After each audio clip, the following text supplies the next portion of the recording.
Hey, this is Drew MC here with Audiotomic. We're about to talk to Stand Down at Shotgun's Bar in Cranbrook, British Columbia about their new album, Worlds Away. Stand Down, how you doing, guys? Oh, just dandy. Very well, thank you. You want to maybe introduce yourselves, tell us what you do in the band there? I'm Peter, I play bass in the band. Justin, play guitar. Cody, guitar as well. Cool. You guys, you've been playing together for a year, so you got some local boys here? Yeah, we're pretty much, all of us are pretty much local in the Kootenays, except for our man Painter. He's from White Rock.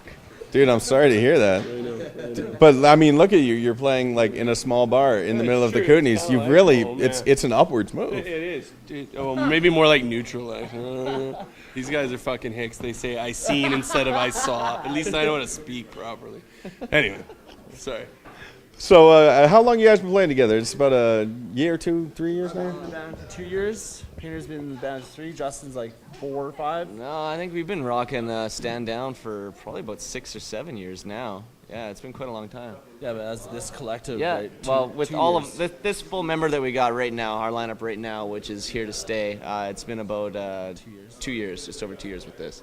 Cool. And you're about a year behind the first album?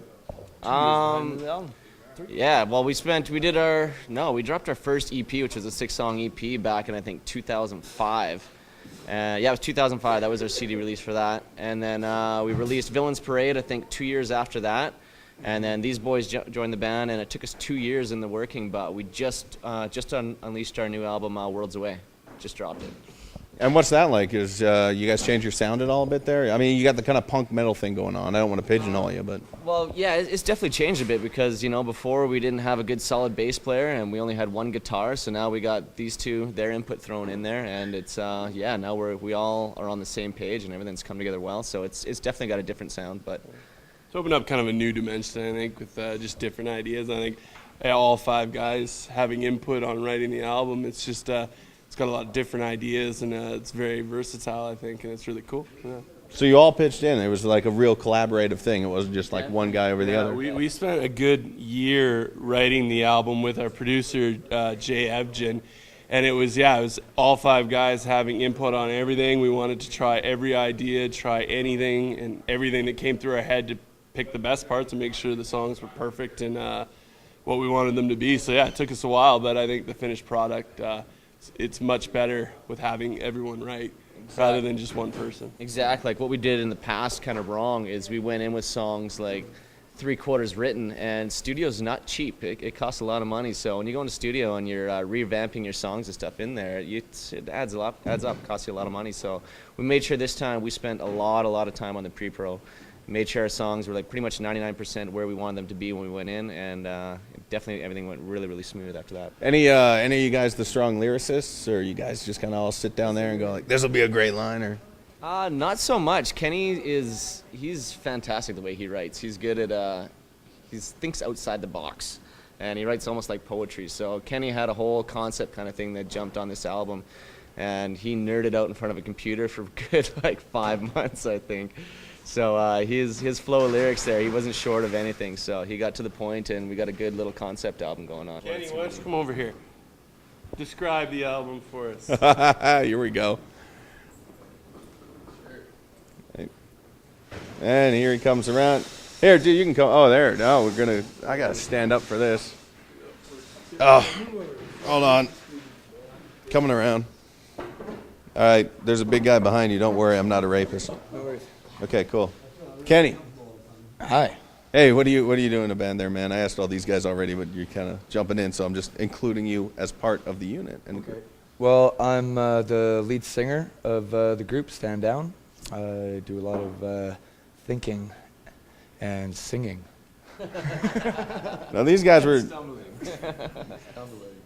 trying to describe it there, and they said you could talk about it. This concept album you got here, Worlds Away.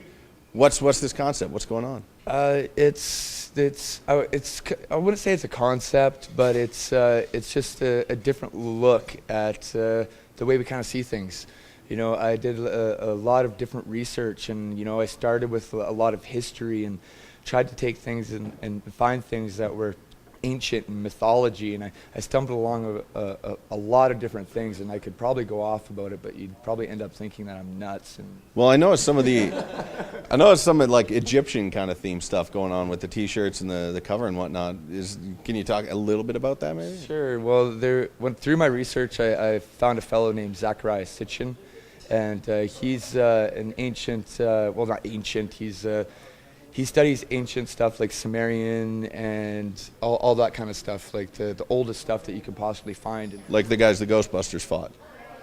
No, not the Ghostbusters, not the Ghostbusters. That's too. But it was all about those kind of beliefs back then. It was different. 6,000 years ago, they knew things that we're just discovering now. And so they were kind of taught those things back then. And I kind of went through those research and those ideas and those beliefs and looked at our world from a different view, almost outside of the world, and looking at it, and we're pretty small, and we don't know everything, and who's to say what's right and what's wrong, or what's real or what's not?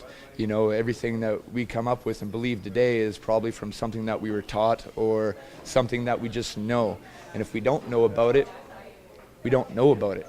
So this is like a real exploration. It's a real exploration, and it gives you a lot to lead with your imagination. Let it take you where you want to go with it, and connect with it the way you want to connect with it.